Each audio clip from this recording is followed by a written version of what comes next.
Hmm. Test one, two, test one, two. All right.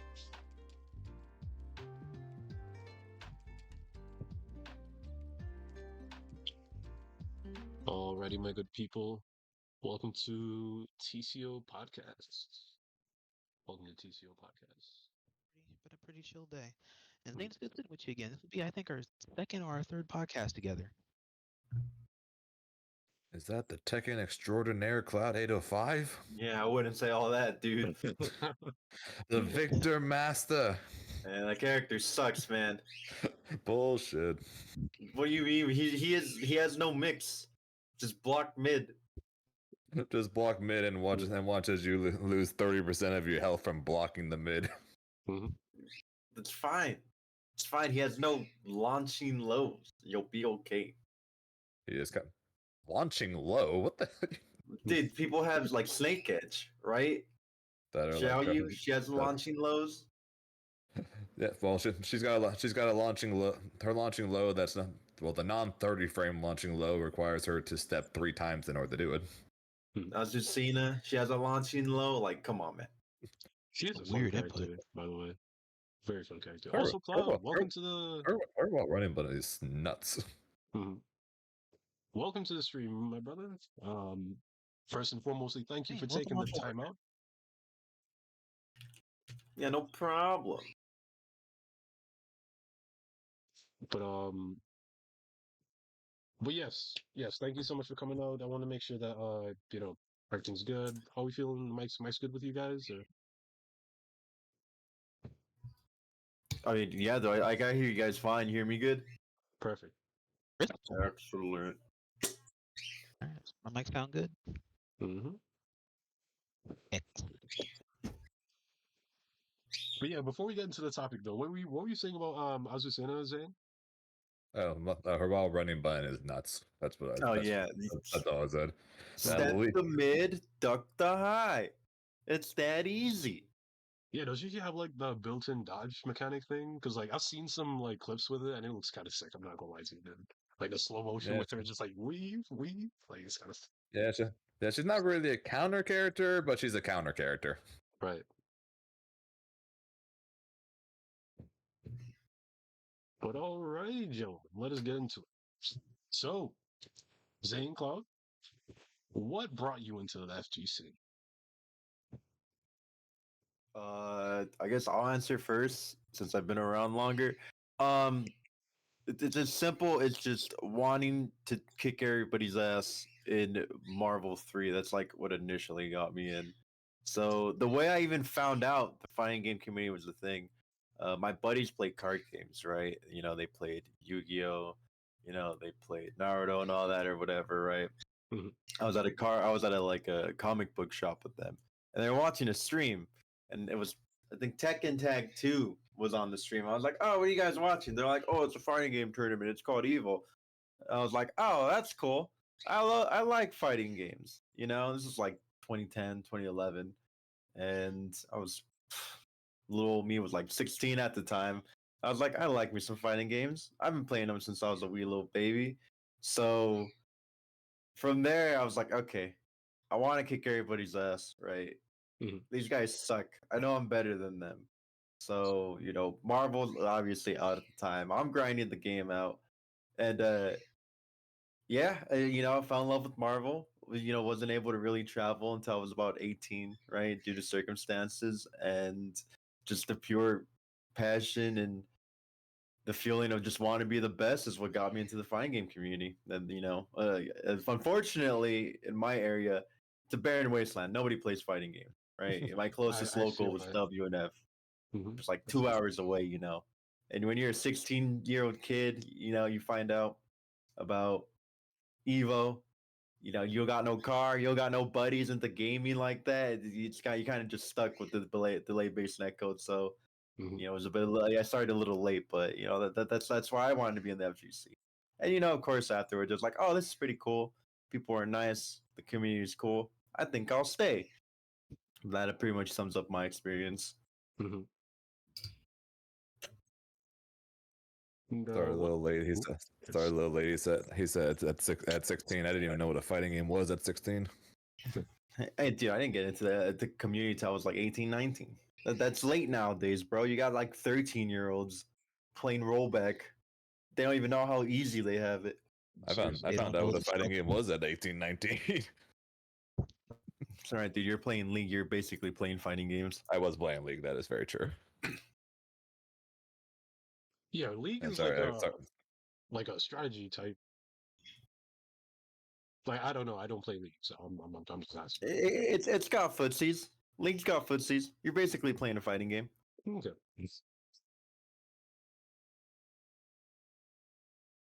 And sorry, I cut you up for what you were going to say. Oh no, Well, Zing, I mean, oh, I'm oh, I was confused just on gonna who's say the up. same thing. Oh no, not that same time. Awkwardness will work. Yo, I'm letting you rock, brother. You got this one. Oh no, I was just gonna say, yeah, Zane, your turn, dude. You got to Okay. answer the question. Fine. I actually have to answer questions, damn. All right, but all right, fine. So I did, I guess, like I jokingly said, but it was true. I pretty much didn't know what a fighting game was until I got to college. Pretty much, I played a bit of Soul Calibur growing up, but that was it. Pretty much, I just liked the fact that the characters had giant swords. That's pretty cool.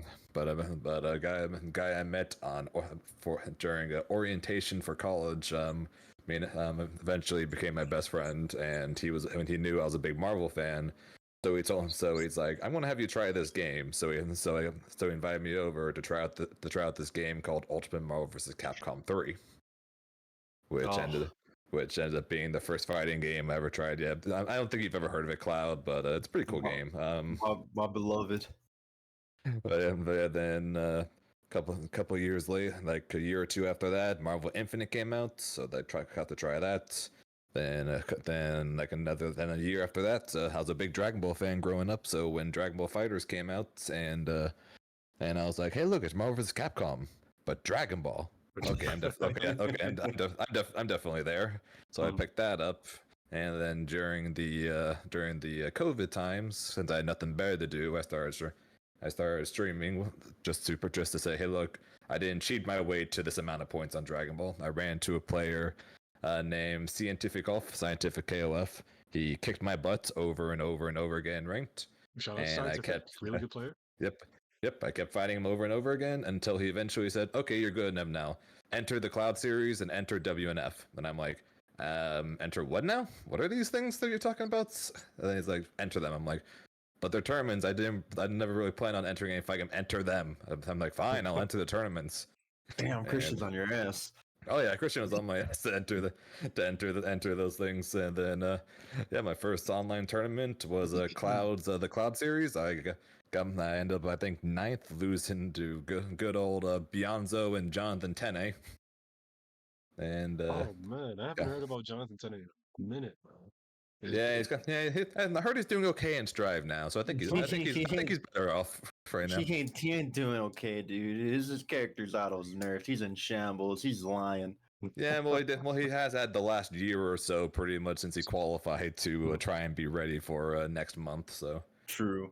but yeah, so I entered a couple online tournaments through that. Met Jake, met all the boys out here pretty much, and then about a year after that, Bandai announces their online World Tour series. I qualified through that, made it to US regionals, and the rest is kind of history from there. I kind of haven't left. That is amazing. That is awesome. So I did want to ask, was it the anime itself, or was it like outside sources that kind of brought you guys into Dragon Ball?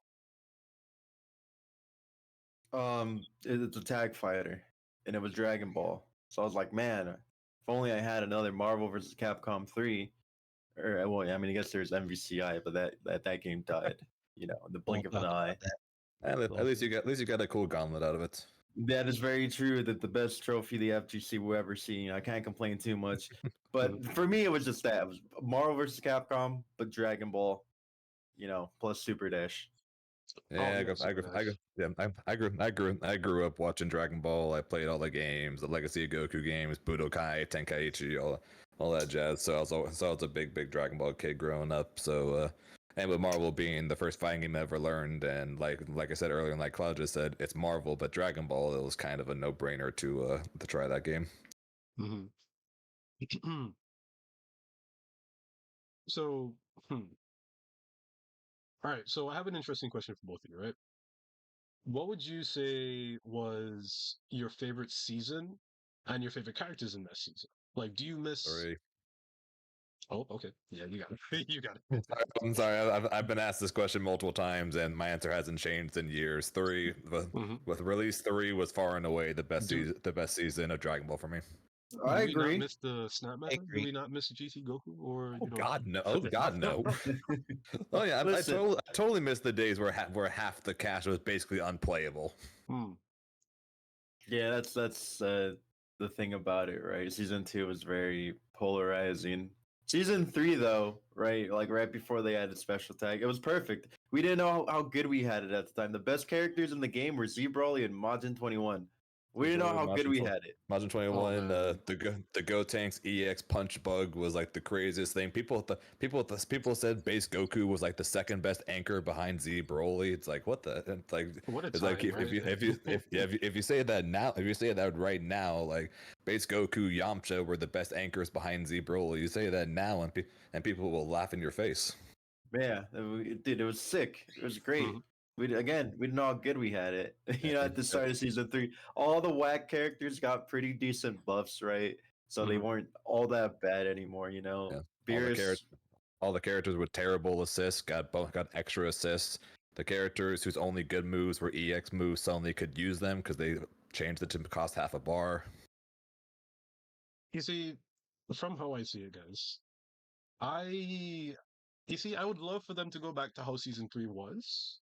Granted, it's probably not gonna, but I just want my UI Goku back. That's really all I want. I want to play my UI Goku again. I had a really nice UI thing going, and then they destroyed my boy. They massacred my boy. I don't know what to tell y'all, but UI Goku. If he literally got all of the same things he had when he was released, now he still would probably be mid. Yeah, I exactly. don't even think he'd be top 10. No, God no. He 100% would not be top 10 if he got all of his original stuff back. Like But not even close. He'd be fun to play. That's the thing. He'd be able to keep up in the meta. That's the thing. He would Hmm. be able to keep up at the bare minimum. He wouldn't be overbearing, but you could be like, okay, well, I can play UI Goku because I have answers, and when I get the hit, it means something.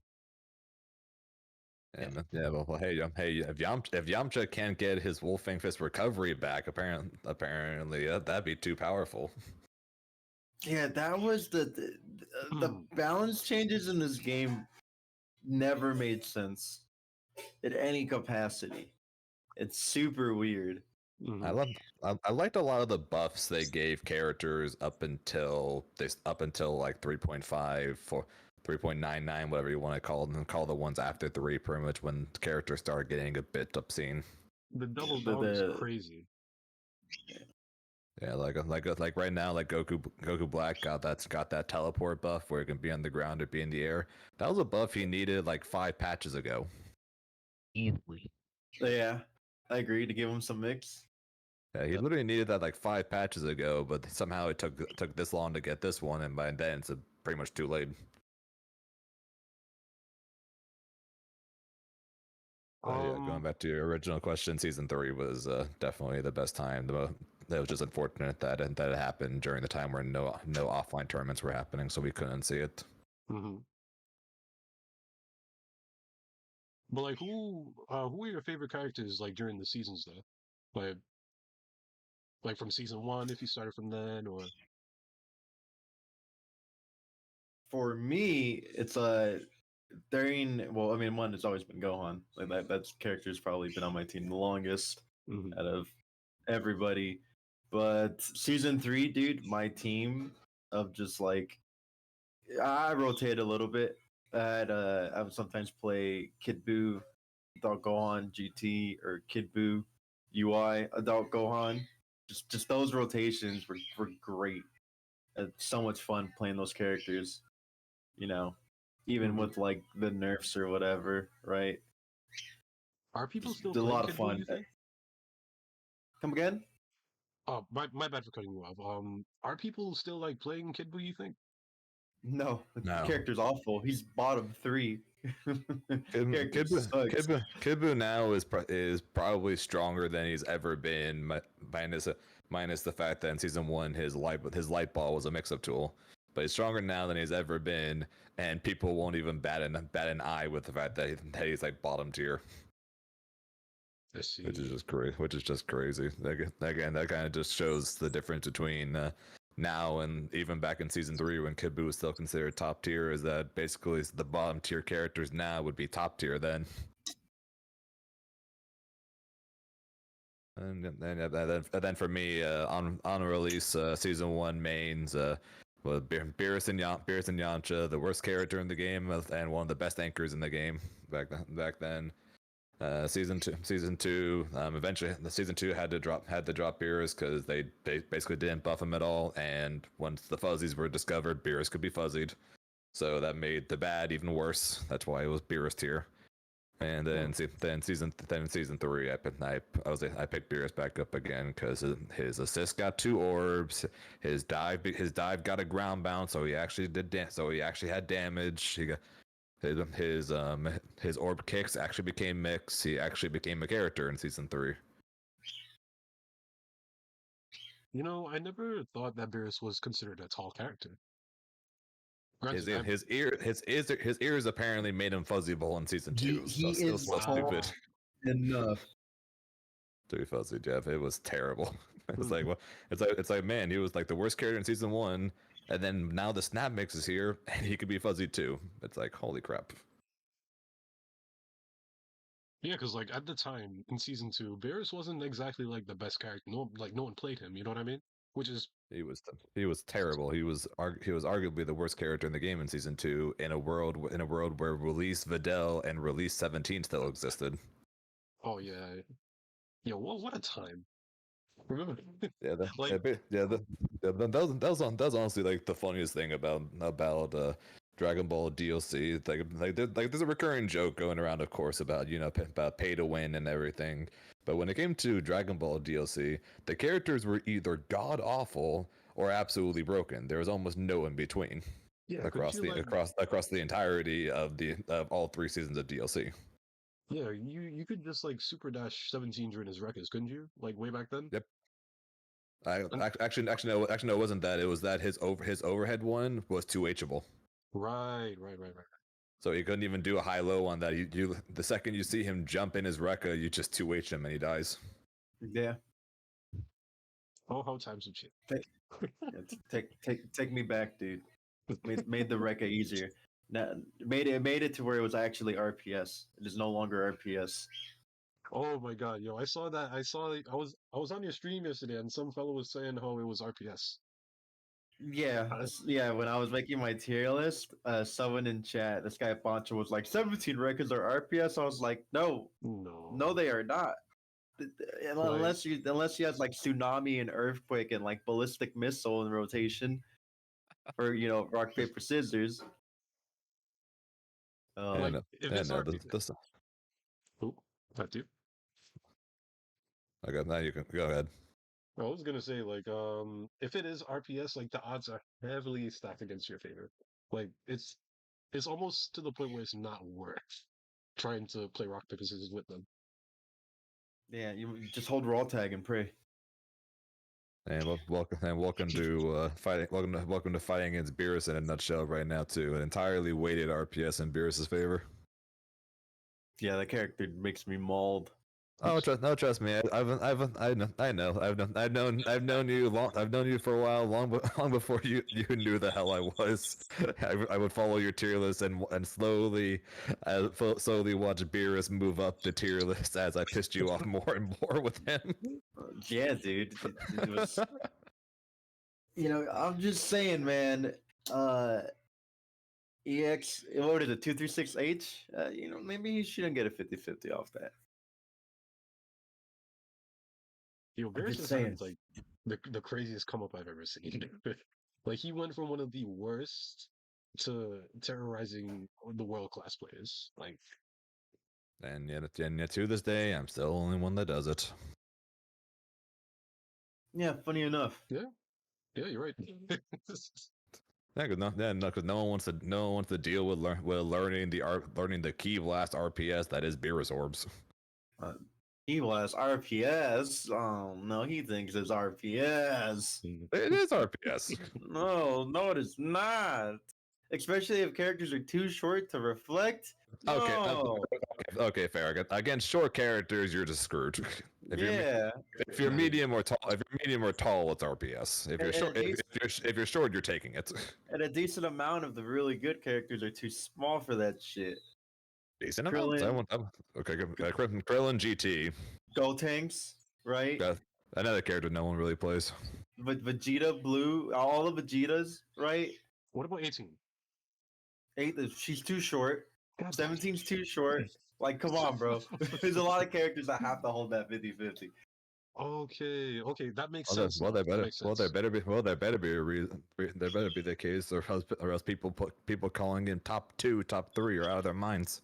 Yeah. And then like all the tall characters that were super top tier got hit pretty hard, right? Whether it was the meter nerf or whatever. So you don't see them as often anymore, right? They switch to other characters, but they're shorter, so they have to hold that 50-50. Yeah, we're now seeing Blue Vegeta is going with his grab. We're seeing Cells with a perfect attack. Oh, it's so much. Oh, but I'm thank God all these Cell players are here, so I don't have to fight the Vegetos anymore. What a good time this has saved me from. I just want to say, perfect attack was a mistake, and they doubled down. The worst part is if you get rid of perfect attack, he's a bottom 5 character. Exactly. Okay, but I wouldn't go that far as a bottom 5, but he definitely was going to drop. But it's probably a tier and a half or 2. Dude, everything about Cell sucks except his perfect attack. His neutral, god awful. His neutral isn't good. His mix is good. His damage is good. His level 3 Oki is spectacular. Yeah, but again, what is all that if you can't even get the hit? Yeah. Like I said, his mix is great. He just has the issue of getting in, but at least he does it better than Piccolo. Yeah, well, I mean, now he doesn't have the issue because he'll just dash up and then use a half screen move on you and put you in a 50-50. But I mean, if he didn't have the frame 4 ground involved, he'd still have all that. He just wouldn't be able to do it for absolutely free without having to think about it. Yeah, fair, but characters that can just put a bunch of stuff on the screen, like any baby or bears, it's a nightmare. He'd never win that matchup. I used to love that. I used to love that matchup. That was also the fun part about picking Beerus back up again during the UI meta. Beerus is one of the few characters that actually had a good matchup into UI, and no one knew it. Oh yeah, you put Orb out. Orb out, laugh, yeah. Over to laugh, yeah, I love that. Yeah, that was literally just the case. You put out an orb, the UI 5S will tie with one orb, and you just send the rest at them. Exactly. Fair mouse. That's it. Side note though, I do feel like if like base Vegeta was a little less execution heavy, he'd be one of the best characters in the game. In an online setting, I mean. I still would put him high tier at best, even if he was easier. Yeah, I wouldn't put him top tier because he has glaring weaknesses. Absolutely. But he's pretty good. Yeah, honestly, if Bluku was easier, I'd consider him for top tier before I consider base Vegeta for top tier. Yeah, same, right? Like he definitely is at least one whole tier above, or like either at the very top of A versus the very bottom of A, right? Yeah, but Blue Goku is still, in my opinion, one of the characters that has literally everything you'd possibly want in a character. The main issue is just that he actually requires effort in order to actually do damage, which no one else does anymore. Mm-hmm. Well, everyone else gets damage for free. Yep. Blue Goku has been like one of my favorite characters, but he is hard, man. Like the optimals take a bit to get used to for sure. And if you can't do an optimal Blue Goku combo, then you're very much going to do less damage than a B and B combo from half the cast nowadays. Yeah, like you're three touching no matter what if you don't have the combos. Yep, and in a world where everyone is two touching off of Super Dash starters, that's not good. Yeah, no, that's crazy. But yeah, let me continue with these questions here. How has the online community, both PSN and PC, affected your personal view of Dragon Ball Fighters? E- Explain that a little more. Do you mean in terms of just playing, online in ranked matches and seeing how people handle the game in their perspective, or like you pop up on Twitter or the Reddit or Discord or whatever, and you're seeing how people talk about the game? Well, it's more so like everything in a whole. Like you play the game, you've seen the community that, Dragon Ball is, and then, you see them on Twitter, like just how everyone interacts on all fields. So like, oh man, I just played on PSN. This match is great. It was awesome. Next person was super laggy. I'm gonna, hop on Twitter and see what they say about that. That type of deal. Yeah. Um. Well, I look at it as best way I could put this. Um. I feel that we as a community, when the game first came out, right? Because there's been periods of the game, right? We're hopeful. Everyone was so happy. Dragon Ball got an actual, traditional fighter, right? Mhm. It was great.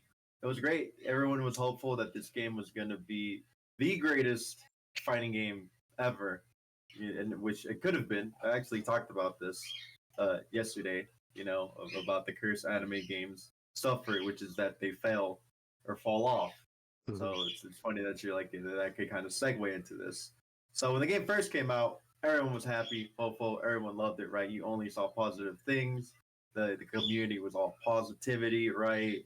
We had the tour, we had all these characters. Oh my god, who's gonna be DLC? But as time went by, you could see all that positivity turn into negativity and Resentment. disgust, resentment, disgust towards the way the developers handled the game, the world tour, other events that wanted to run tournaments, right? Like I think it was DreamHack. They got C&D'd, right? In like 2019 or something like that. Summit of Power. There couldn't be a second one because they were told no, if I recall correctly. So again, at first it was great, but as time went by, people started caring less and less about the game, and even now, and you can see that through the numbers. So for the community part, it's just resentment at this point and Mhm. disappointment. And then when you go online, I'm sure the casual player loves it, right? They're just mashing buttons away. That's basically what most of the people you fight online now are, just mashing, head empty, no thoughts, Mhm. which is nice at first, but eventually half screen to full screen moves that cost half a bar, no bar, is toxic for the game. It makes those around it toxic as well, and makes them just no longer have fun through the game and through their eyes of the game. So right now, I think where we're at or where my head is with the game is that people play it just because it's Dragon Ball, which isn't healthy, right? It's survived by its IP alone. If this were any other IP, it would be dead. But you cannot just be carried through your IP, you know. Right.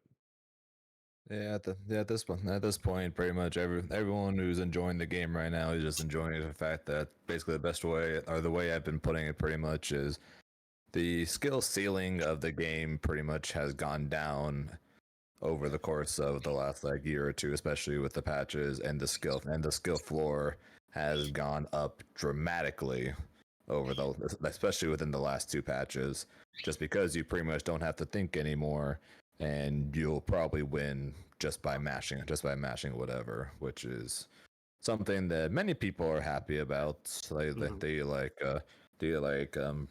the competitive scene isn't happy.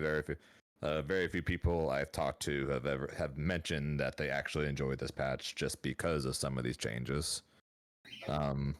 But the casual audience, which I'm sure is what they're aiming to please, is very happy with it. So I'm sure they're thrilled with that reception. The way they've treated the world tour, like every single time they make a new post on it, there's immediate questions. Not this last one, but the year before that, they announced like the final 2 world tour stops like a month before the actual stops themselves. So anyone who wanted to travel to it basically would have cost them an arm and a leg in order to be able to go to it, making getting points for the world championships even more difficult. Oh wow! And then of course, yeah, when they released this patch and they said we listened to the community for the changes, that immediately brought up the recurring joke over and over again: who did they talk to? Yeah, who did they And talk where? to? And who did they talk to? And where did they find it?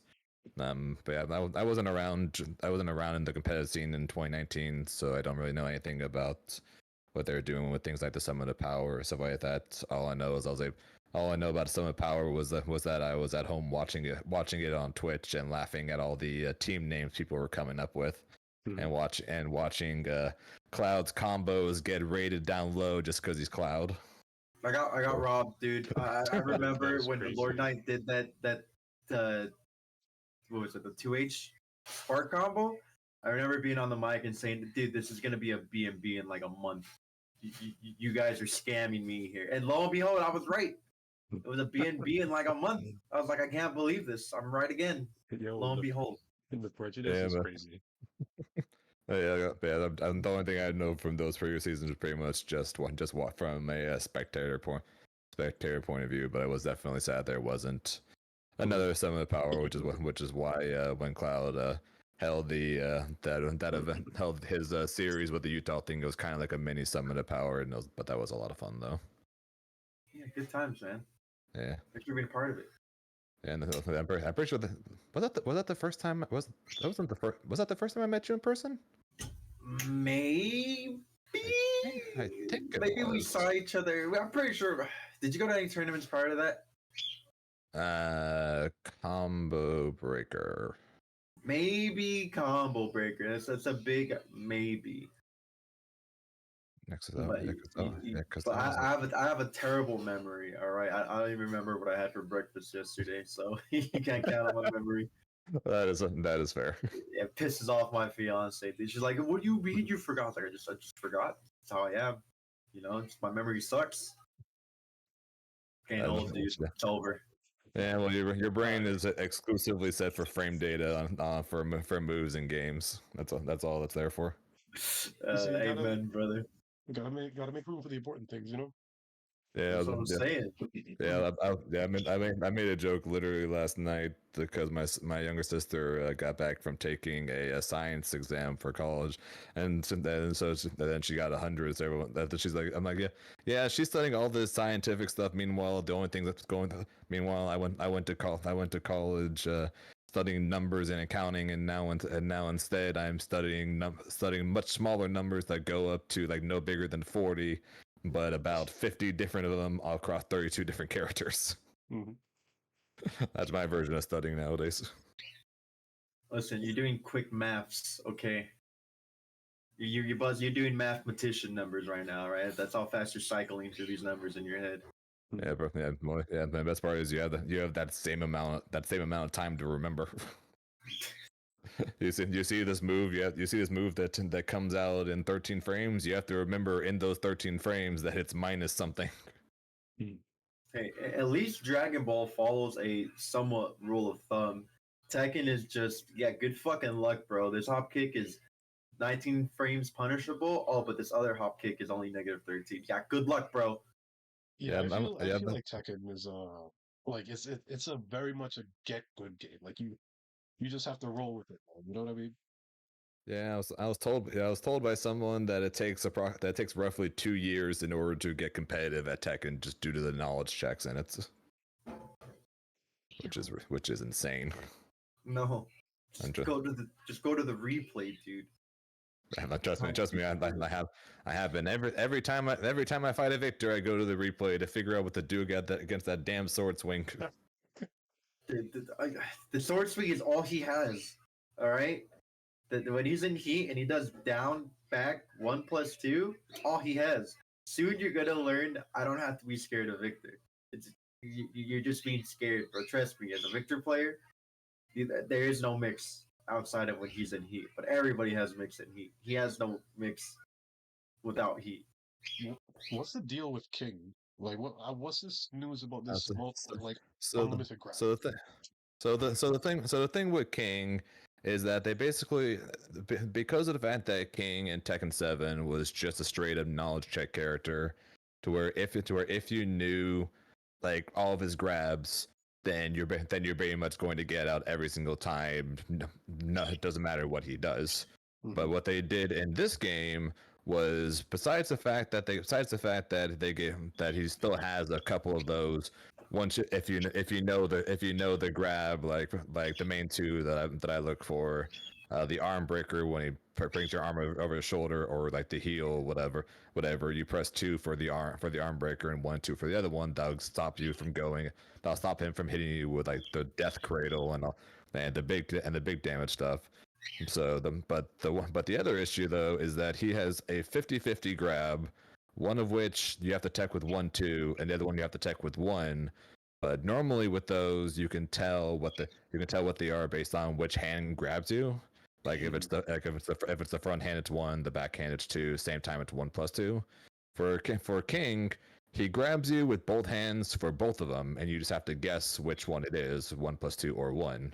And I'm pretty sure he has unbreakable grabs as well. And he also has, I think, 2 different grabs that are untechable.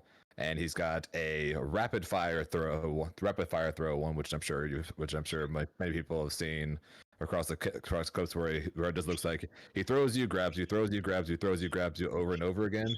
Each one of those, he's just pressing 1 or 2, and you have to press 1 or 2, and it's a literal 50-50 for 5 or 6 grabs in a row, pretty much. If you guess correctly on one of them, then you break out. If you guess wrong every one of them, he will just keep throwing you.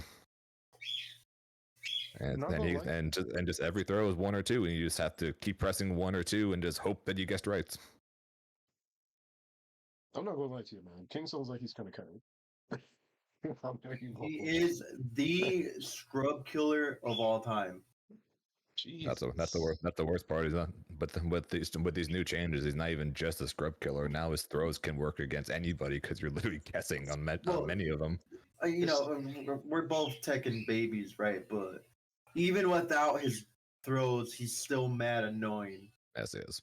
He's got good strings, good buttons, right? He can't really get away from you, but King doesn't want there to be space between you two, so it's fine. Yeah, and when he's in heat, when he points at you and runs at you, it's armored, and you're basically the only way to beat it would be to hit him low or grab him out of it. But if you try to do either of those 2 things, he can knee you mid, and it's a full combo. And then if you do nothing, he can just grab you. See, as Victor, I could just up 1+2 and avoid everything and counter hit him. But You see, Yeah. is there an option to run away? No. Is that a thing? When basically when you go forward, you go faster than when you go backwards. So when he's running at you, you cannot backdash fast enough. Yeah, and his grabs are homing. I heard grabs were not homing in Tekken 7. Grabs chase down side steps in this one. So I could be wrong. Okay. I'm only saying what I've been told in my stream by people who play Tekken 7, but you can no longer sidestep grabs. Or it's much harder. I'm definitely no Tekken expert. Like Cloud said, we're both newbies when it comes to Tekken. But all I kept hearing was, oh yeah, sidestepping got buffed in Tekken 8. when all I've been seeing is everyone getting hit sidestepping, myself included. And I was like, oh yeah, so they buffed. I think they buffed sidestepping, but I think they made more things track. Right. Dude, sidestepping is a freaking meme. All right, I'll try to sidestep something and then I'll just get hit. You know. Oh, that's another thing too. It's not even downplay. Victor gets blown up by sidestep. He doesn't have any good tracking moves. Doesn't outside of his launcher tracks though, doesn't it? his down forward too? Yeah. Maybe if you hit a button, but that shit is so easy to sidestep. Interesting. So I've tried sidestepping. That, and I've gotten cooked by it over and over again. Was it like His launch, like his armored stat, like his armored stab and his plus frame stabs, I sidestep those all day. But the launcher one though, I keep getting caught every time I try to sidestep. Is that at a distance or is it up in his face? Up close. Up close? Interesting, because some moves have better tracking the further you are. I've had the launcher sidestepped many a time.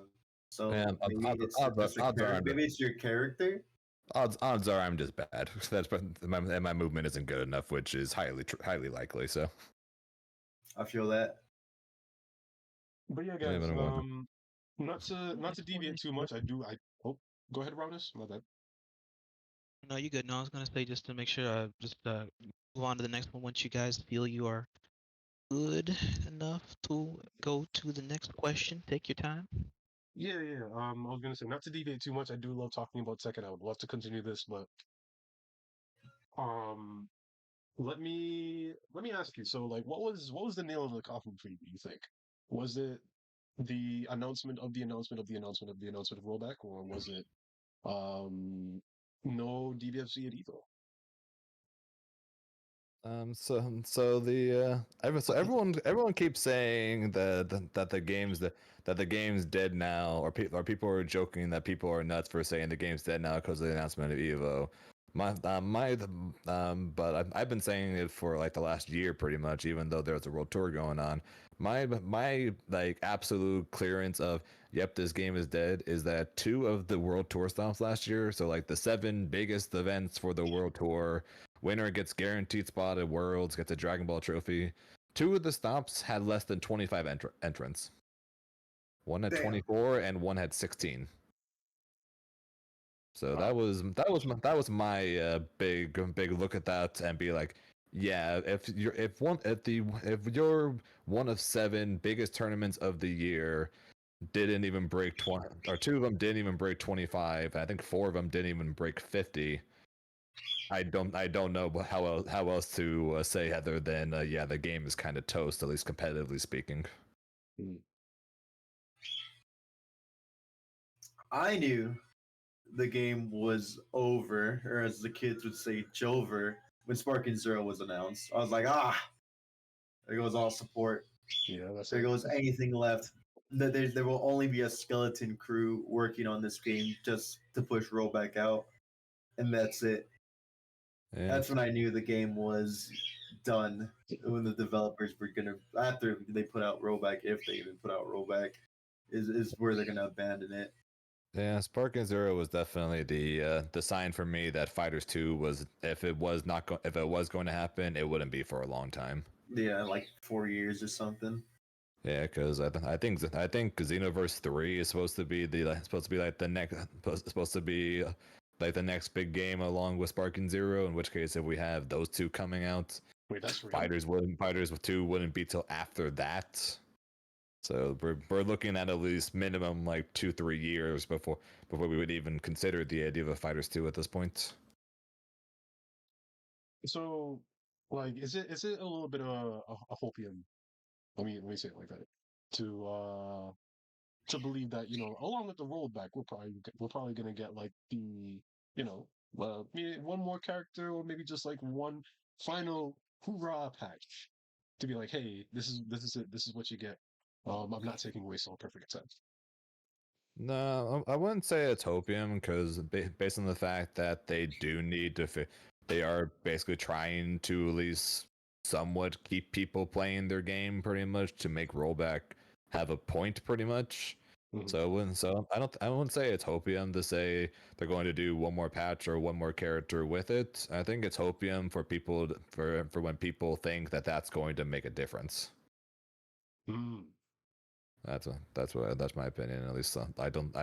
It's hopium to think it's going to make a difference. That that the game is magically going to be better. That self perfect attack is no longer going to haunt your dreams. Anything like that. If anything, a balance patch is just going to make more characters have things like self perfect attack. Yeah. How do we make this Yeah. game better? Make it perfect. Yeah, I think it's all hopium. Everything about it, and like Zane mentioned, they'll just buff more characters. They shot themselves in the foot the moment they they started buffing all the characters. Right, you can't just revert characters anymore. Hmm.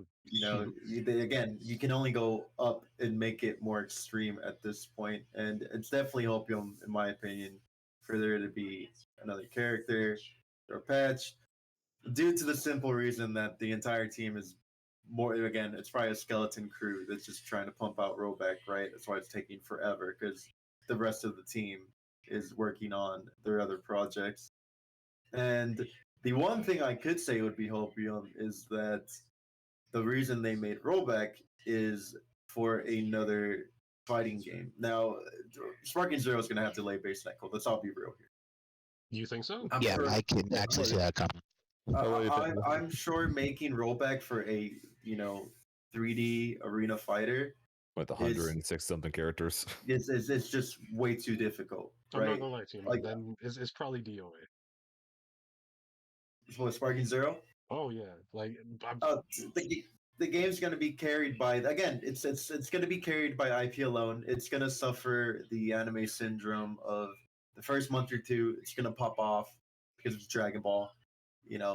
and then people are going to stop playing it. They're going to get their cash. It's going to be a cash grab. And Yeah. and also don't forget when just to try and make more people buy it, pretty much just from nostalgia alone, besides the fact that it's Dragon Ball. When they first announced it, they basically said, "Are you ready for the next Budokai?" And then like a year later, they say, "Oh yeah, it's called Sparking Zero," rather than just Budokai 4. They didn't like they freaking called it basically Budokai Tenkaichi 4 at the beginning just to get everyone all crazy for it because hey, you remember the days when you were younger with Budokai 3 from like 20 years ago, the one that everyone loved. Yeah, well, guess what? Now we got the new version of it with updated graphics and characters from Super and all that stuff. And then a year later, they give you the actual name. Where we're not gonna lie, I'm pretty sure less people would have gone crazy for it if they released it or they announced it as Sparking Zero rather than announcing it as Budokai 4 originally. Vastly. It would have been a vastly different amount of people paying attention. Oh yeah, because then it would just be the next Dragon Ball game. It wouldn't be it won't be the Budokai series that many of us grew up on. Right. Try to just do that just to like tug at nostalgia. Pretty much. hey man. Honestly, like I don't know. I don't know. Like Sparking Zero, it whether or not if it does well is that is outside where like that's kind of outside where I'm currently thinking. I feel like it is what it is either way for me though.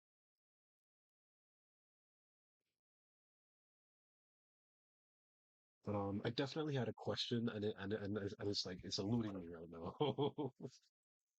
But Should have what wrote it down. I did. I have like a whole list of questions here. Was it to this particular subsection question by chance? Yes, yes, it was actually related to this topic here, but I'll remember it at some point. Let's move on. I think. Yeah, if it comes back to you, just go ahead and just pitch it amidst the session here, and then we'll work it in. Yeah. All right, Yeah, Dylan. yeah. All right, proceed. What is your stance on rage quitters and lag switchers? Figure that's a relatively I was about to say, is there multiple stances on this?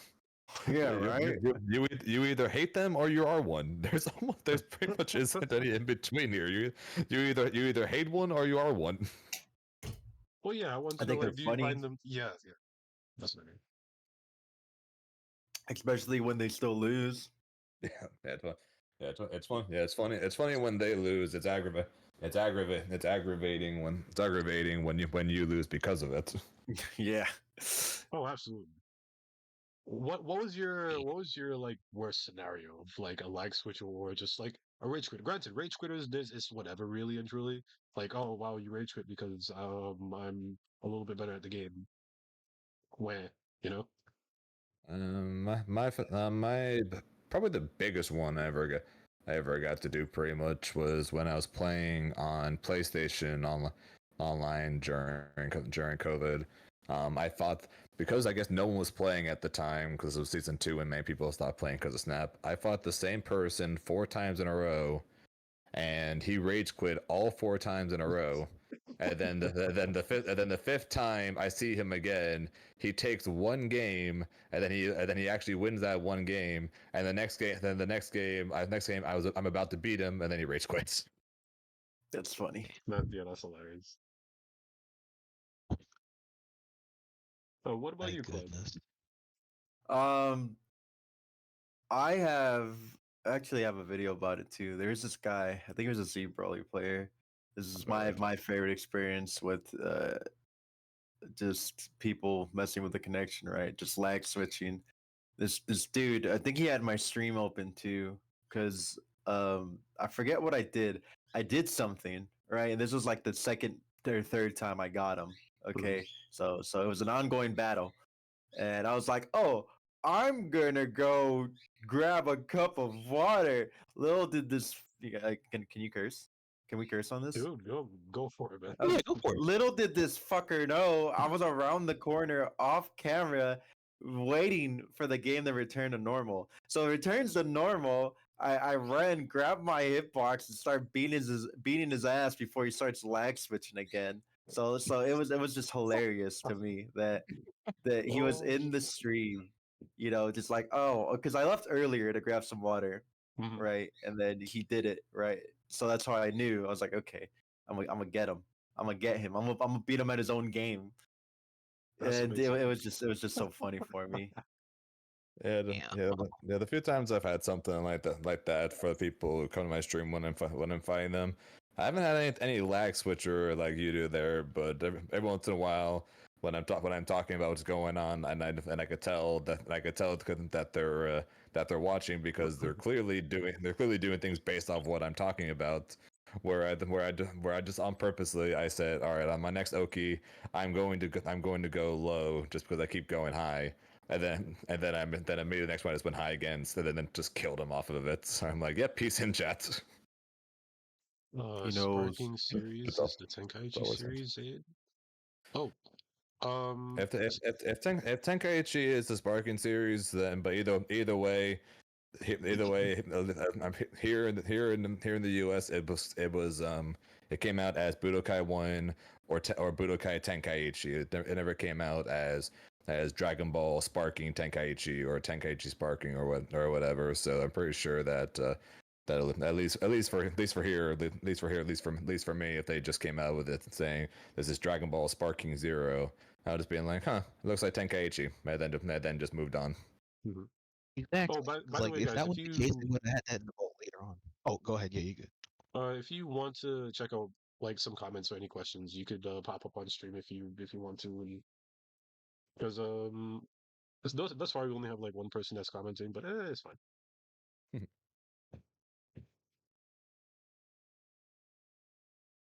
But yeah, that's our stance on rage quitters and lag switches. Yes. Yeah, hate him. Yeah, hate him. Worst people to run into. All right. Perfect. Um, does the leaderboard hold any sentimentality towards you? Like in, from the moments where you started playing the game, you've always seen like, oh, high gacked in Zeno rank while you're just a lowly Cyberman, and you're just like, man, I want to be like him one day. And then, you do it. Like how does that feel? Like your opinions. Well, I don't know about Cloud since he only has like 7 ranked games and like 6 years of Dragon Ball, but for me, when I first started, ranked meant everything because like it's complete opposite stance of what I am now pretty much, especially primarily for the Dragon Ball leaderboards where with Dragon Ball, if you want to find anyone, you basically said find ranked any, and then basically so you could literally get to Zeno rank fighting people who are close to beginners pretty much. When it comes to the Dragon Ball leaderboards, basically back then I considered that as a I'm getting better thing for each rank I went up, and nowadays I was just like the rank leaderboards for Dragon Ball specifically doesn't really mean anything just because all it is basically is how much free time you have to play ranked. Mhm. Comparing that to like something like Tekken where it's similar-ish, except with Tekken you basically can only find people for the most part within 3 ranks of you. So the better you get, the higher rank you get, and the higher rank you get, the harder the opponents are.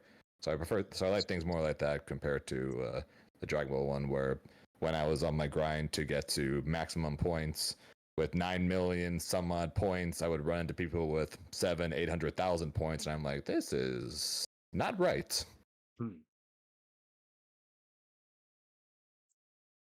Yeah, my perspective. Are you done, Zane? Before I get started. Now you're good. Go for it. Yeah, my perspective on ranked for fighting games is it doesn't mean anything in any capacity, especially for anime games because all the sweats are always in casuals. That's just how it's Absolutely. been for anime games since the beginning of time. They don't play ranked, but you find all the sweats in the casual matchmaking. Now, it does, and I want to touch on this. Ranked meant a lot for Zane because he came from League, where ranked is everything, right? You're not You wrong. know, the value of rank of what rank you are weight is completely different in other genres of games, right? Overwatch, Apex, League, Valorant, whatever. You know, it holds weight there. For fighting games, you could be the number one ranked whatever. You go to a tournament, you're gonna go on to, right? Just how it is. You could be, the highest ranked Zeno in Dragon Ball. You could go to a tournament and you'll go on to. It's just how it is for fighting games. And only in recent times has ranked had some weight.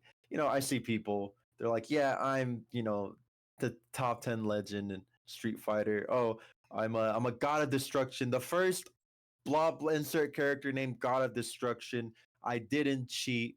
Blah blah blah. Right. So it's a new thing for the FGC, and I still don't think it holds any weight or value, except for maybe Tekken, because you're not going to reach God of Destruction unless you know how to play Tekken. Yeah, I think I think when it comes, sorry to cut you off real fast, Cloud, but yeah, that's true. When it comes to Street Fighter 6 and Tekken ranks, I'm not saying it's like on a professional level, of course, but I think with the way they've made the rank series work for those is that it does hold some merit if you hit like top level master or legend or whatever in Street Fighter, or you hit God of Destruction in Tekken, because you gotta be pretty damn good at those games to hit those ranks. You might not.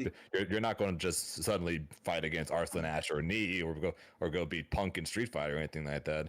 But you're probably better than the vast majority of players. And you probably are good enough to compete if you're able to hit those ranks in those 2 games specifically. Yeah, I could agree. More of a sense in Tekken. Street Fighter's a little easier due to the fact that that game has rules of thumbs, right? It's like, oh, you did a special, I blocked it. You're more than likely gonna die unless it's a special specifically designed to be, safe or plus or whatever, right? Those are obvious, and adversely with Tekken, you never know. You never know. I could have spaced it, right? It could have, I could hit your media with it, right? It could have a different property. It forces you into crouching, so you have to know your while standing move. There's just so many variables, too many variables. But yeah, to my closing thoughts on this question though is, again, ranked has only meant something in recent times, and I don't think people are really gonna consider ranked to be anything until Project L comes out, because you're gonna have all the League, Valorant, Teamfight Tactics kids coming in, and they're gonna care about ranked, right? Which inadvertently is gonna have people in the FGC care more about rank, especially the younger kids, the newer blood. Yeah, which is fine. Which at least for me is fine. Is fine because when you get to the point where people care about ranked, means they're probably going to be probably going to be more people playing online, which means less likely of me just sitting around doing nothing waiting for opponents. Okay. Yeah, and I mean, so you were gonna say something? No, no, no. Oh, I was gonna say that the one benefit that I think fighting games are gonna have when you're at the higher ranks is queue times. Man, let me tell Oh you, my brother, God. these I'm barely like diamond in Overwatch, right? I barely started playing the game like 2 months ago, and I'm hitting like 5 minute queue times. Sometimes I'm like, damn, is this a fighting game? Yeah. Is it the wee dead hours of the night? What's going on? But in a 2v2 tag fighter, it's much easier to get either one other person for the queue, or two other people for the queue. So queue times are another big thing. Yeah, I gotcha. And then I had Grandmaster in Liga at one point, and the queue times for those, even with autofill being activated, was still it would still hit 20 something minutes every once in a while. Side note, by the way, what is the max rank in second again? God of God Destruction, Destruction. right? Yeah, Really? I think there's 7 or 8 people I think at this point who've hit that rank, at least on Steam. Wait, Goodness. they went past Tekken God Prime? I don't even think Tekken God Prime is in Tekken 8. Yeah, I think God Destruction is like the new Tekken God Prime. Yeah, I think that's what replaced Tekken God Prime. Oh, okay. Oh. Okay. Yeah, so I just looked it up. We have Tekken God Supreme, and then we have God Destruction. See, I don't know why they And didn't include Tekken God Prime and then made it God of Destruction. I have no idea. Alrighty, gentlemen. We just to be sure we did get our thoughts out there. Wait, we're all set. I'm gonna take that as a yes. All right. Yeah, I got my thoughts out there for the question. All right. Thank you. How do you feel about trading partners as both a benefit and a detriment in your play? Because keep in mind, like you're gonna meet these guys in bracket, you're they might be an issue for you, and you for them. So how do you feel about that in terms of how that be your You should take this one first, Zane, because Right. especially No, with like the World Tour just passing and all that. right. Yeah. So I don't think it's there is a detriment to it, but I don't think it's what you originally thought it was going. I thought it was, or at least for me. So I think having training partners are good, just because of the fact that, especially for me, where people were just playing on, who just spends most of his time playing online for practice. Playing randoms online, especially in Dragon Ball, sucks. It is not a good way to practice in any way, shape, or form, pretty much. Mhm. But so having training partners is great because you both can improve. You know the person you're going to be practicing against is good at the game. We'll give you a challenge, and we'll help you improve. Where I think it's a detriment is kind to both yourself and your training partner is that if you only have like the one or two training partners, you're going to get used to those characters they play, so you're not going to get like a ton of practice against multiple different characters, and B, you're going to know how they play with those characters, so it's less you being worried about running into them in bracket, because you guys are both going to know how each other plays. So it's not magically going to be like they have an advantage over you or you advantage over them. It's that when you go to play someone that's not them, then suddenly it's going to be like maybe you might not be as prepared to adjust to how these other people are playing, or you might not be used to these play styles, or you might not be used to these different characters. that's the one detriment to me about having it, because once you get used to how certain people play and how they play against you, then you might not be quite as ready for when you go up against someone who's not them and they do something entirely different that you don't expect. And in a situation where it's a first to two, you getting caught off guard could either end your Expecting run something or different. send you to losers before you even realize what's happening. Mhm.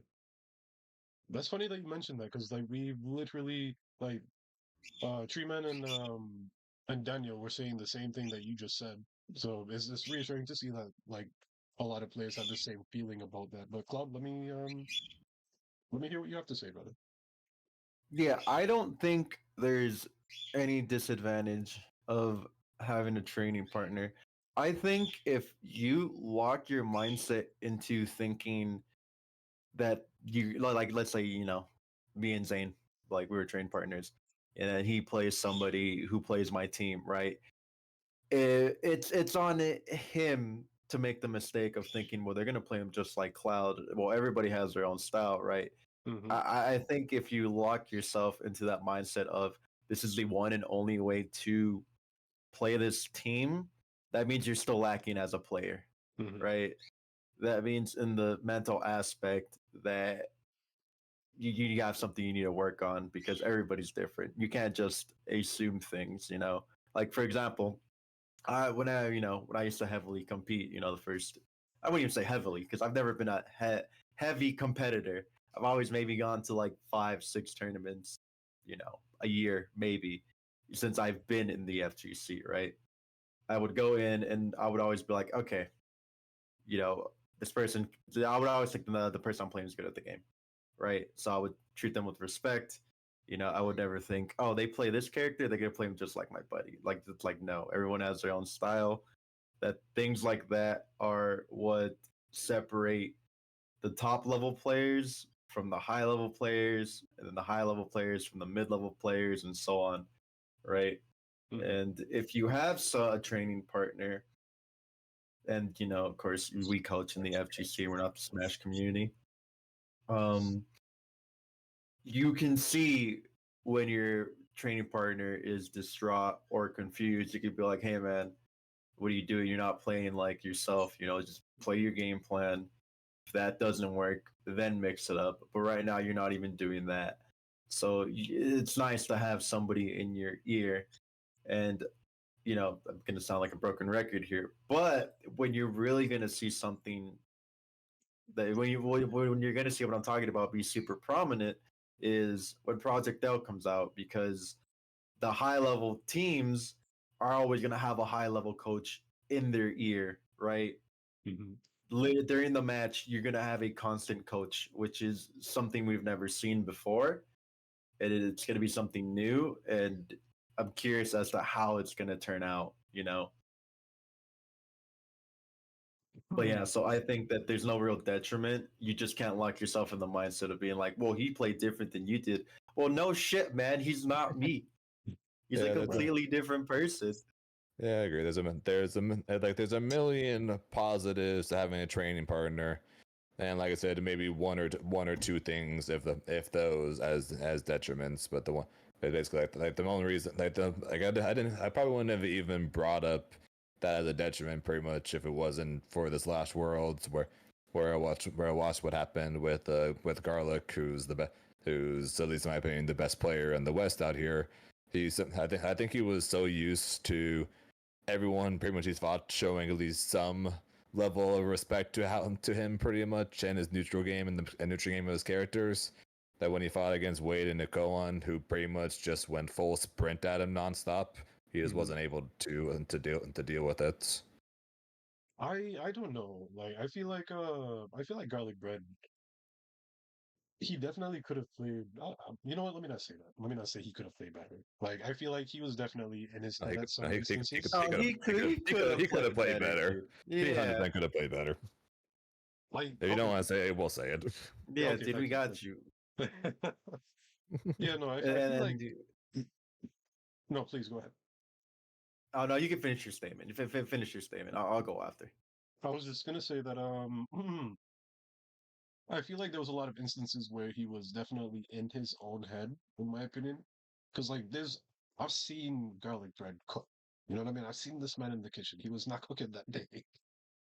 You know what I mean? Like not to discredit or disrespect or anything, but like he's definitely a higher caliber than what I saw there. You Yeah, know? no, but that very much will that would basically Yeah. happen to everyone. Them's fighting games. Yeah, that's fighting games, and this is the Dragon Ball World Tour Finals. You're on stage in front of a bunch of people. You're in a big room. You have a bunch of people watching you, basically watching you, either judging how you play or cheering for how you play. It's so it's and don't and he's a kid on top of that. It's really hard to for anyone not to get in their own head with No, something like absolutely, that. absolutely. Like Yeah, and it's easy for me to say that. You know what I'm saying? It's just that because I'm not really on the stage. I'm not sitting on there getting seen by a whole crowd right next to me. But it's hard not to like share my thoughts on that, especially when I know like how great of a player he is. Like naturally, you know what I mean? Yeah, oh yeah, well, for sure. yeah, Yeah, but expectations, right? Yeah, man. yeah. Like I think that was the other thing. He definitely went in with a lot of people having expectations for him and himself having expectations for himself. On top of that, mhm. I think that also came to hurt him. If I'm not, pretty sure I don't know if the camera when saw me or not, but I pretty much banged on the stage a couple of times when trying to get him out of his own head. Mhm. Hey, man. Sometimes that's just what you need. You know what I mean? Just like like wake up. You know what I mean? Like, Yeah, for sure. One other thing to add to that, the other thing about a training partner, yes. at any level, it's you always have somebody if you guys play together at your level, right? So you get better together. It's not, you fight a top player and you get your ass kicked and you didn't really take anything away from the set besides that you got your ass kicked. So I think that's always nice. Mhm. It's not discouraging. You can hype each other up. But the other thing too is, like for example, me, right? Like I kind of stopped being super competitive in this game once COVID hit, right? So I would just play online. I'm sure Zane over here, he has the rotation of the West Coast boys. Correct me if I'm wrong, Zane. I did until a certain cracked rollback beta was going around. Understandably so, but the point I'm trying to make is that you had the rotation of very good players, and Okay, that always attributes to staying competent at the game and just being good at it in general. Or me, on the other hand, a perfect example of the opposite, right? I didn't play with these guys outside of when I streamed and they would stream snipe me or whatever, and I got worse at the game due to it. Like when the game first came out, I was obviously ninth placing. Funny enough as it was, but ninth at the hardest tournaments or whatever with when the game was at which more difficult point in time. But as time went by, I got lazier in that aspect, and I also got worse at the game due to it. So having a training partner is just great for motivation to stay good at the game, to stay Mhm. competent at the game. And that's what I'm looking forward to, having Cloud kick my ass at when Project L comes out until I'm good enough. Oh Come on, yeah, dude, man. you guys are all getting smoked. This is just MVCI and Marvel 3. Hey, Exactly. man. That's why you may whether you take Project L seriously or not, I don't know, but you better deal with the fact that I'm going to force you to fight me a bunch of times. Yeah, Wait, Claude, did you play the demo? at Evo. Yeah. Yeah, I did. Yeah, I did. And I was so sad because they didn't have hitboxes. It was They did pad not. and stick. And Yeah. and I go on, Zane. No, I was just saying with you. I was just basically saying the same thing to you, that they your only options were pad or stack. Those were your only options, and I see. you also were forced to play with a partner. So very much so the assist function, the tag function, all that stuff was split between you and your partner, and you only got one Yeah. character. Yeah, yeah, The- the- they did that add that feature. That's supposed to be like his like unique thing, right? yeah, this whole play with somebody else, and they're actually constantly involved in it. But it was definitely suffering because I would get accident. I chose stick, right? I was like, I'll go to stick. How hard could it be? And I would get accidental jumps. Yeah, I would mess up my movement. I'm like, God, how do stick players do this? It was fun though. I had a great time. I like the ground movement in the game. I hope they improve on the air movement a little bit because it feels like, and it's a little sidebar from the main question at hand, but it it kind of feels like when you jump in that game, it feels like I'm jumping in Street Fighter, which it should not feel like I'm jumping in Street Fighter. I shouldn't feel that I jump, and the anti-airs in those games are nuts. They're I believe they're upper body invul from what they said at the time, Oh, and you get a full ass combo. Yeah, So I think they're basically KOF jumps with having like the super jump, the short jump, and stuff like that. yeah, I mean it varies from character to character. Ari, she has her air dash. Yeah. Yasuo, he jumps at you in praise. And yeah, it's very linear. It should not feel. This is a versus a tag fighter, right? Essentially, it should not feel like I'm playing Street Fighter when I jump, where I'm like, damn, that's crazy. I'm gonna die because I can't do anything to stall my air momentum on some characters. Yeah, but I'm still very excited for it though. Like the second, like Oh, even without man. knowing what, Yeah. I could tell the easy to pick up mentality just from the demo when I was able to do a full air combo with Yasuo, only knowing how to do each of the attacks, seeing clips of it on YouTube, and then able to just do it just on the first try. And I'm just like, Yeah, yeah, that's sick. no motion inputs, baby. So I don't know about you guys, but I've definitely have you seen the show, the Netflix show? Because that's what convinced me to be like, yo, I'm gonna get Project L. This is actually kind of fire. Arcane. Well, I played League for 11 years, so Zane doesn't need any convincing. I didn't Okay, need Arcane. my You fault, my remember what we talked about? Remember what we said earlier? Oh, it's Marvel, but Dragon Ball. Now it's Marvel, but League. League. So you don't need to convince me with anything else. I'm good. You guys need knowledge on what characters are coming out and what characters might be and what they do. You can come to me for that. So Yeah, no, I completely Yeah. forgot that. Like League was like your thing, but my fault. My fault. But if you haven't watched the show, you should definitely watch. It's kind of Arcane is good. cool. But All I yes, need is just. oh, after Oh, you. I was just gonna say, all I need is a Dante character, and I'm good. I'm telling you, once Samira gets announced, she's going to be your main. She's literally Dante. Yeah. Here's hope, dude. Yeah, Launch roster, please. She shoots guns from far away, and she swings her giant sword when up close. And she has a style meter in League, right? And she's got a style meter, and she's got. It's not exactly Dante's rapid fire gun. It's more like Jill's, where she spins around and fires a bunch of bullets. Fair. But still fires a bunch of bullets from her guns. So I know we're kind of already on a tangent, but I want to go on another one. So like we'll get back to the main focus here. We'll get back on the main road in just a second. All right, Um, quick 2-minute interlude, and then we must. okay, I promise I'll get back on track. Anywho, what is wait, no, like I feel like Dante and Virgil are probably like one of the coolest characters that like they included in the Ultimate like Marvel versus Capcom. I found that they were like the coolest ones. Because even before like I knew about the game itself, like I've seen clips of them or Virgil specifically. Apparently he was broken, right? I don't know about that. But you guys gotta Yes, educate yes, it was. Yeah, Yes, super yes, it broken. was. Very much so. me. Yo, the lack of I think the way you should, I guess they're super cool, but the better way to put it is that they translate into fighting game characters very well. extremely well, simply by design, right? Yes. They're weapon masters, so you can have multiple move sets depending on what weapon they have at the time. They're demons that can basically teleport, so that's for movement. They can transform into demons, just simply by design. they can translate into a fighting game character so well. You know. Mm. Yeah, which is definitely something that I do not envy the task for Riot making Project L.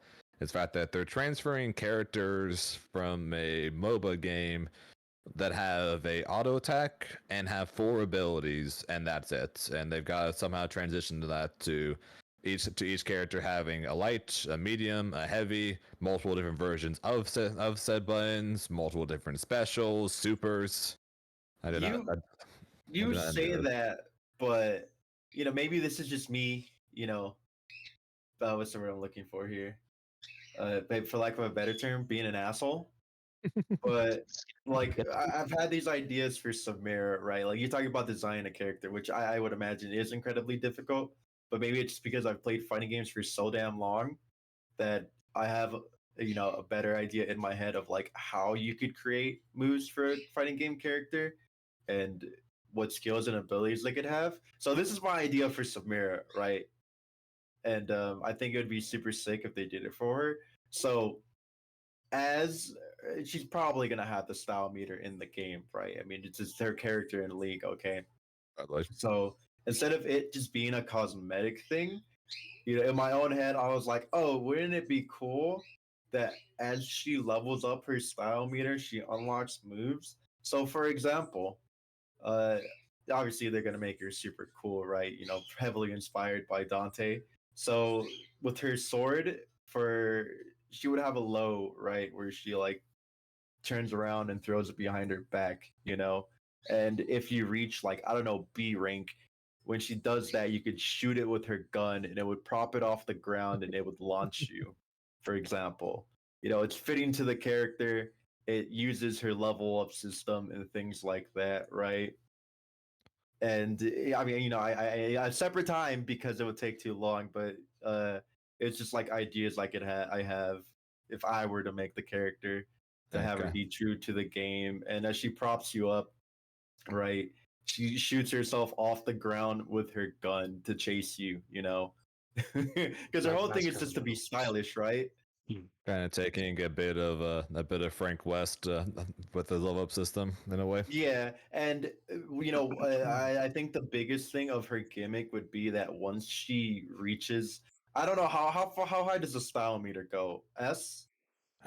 I think so. Samira came out after I started focusing on Dragon Ball, so I'm not fully sure. Fair, but in my head, I was thinking, she game. could cash out her style Euros. meter and get a few seconds of infinite hit stun, right? Or like one big finishing move.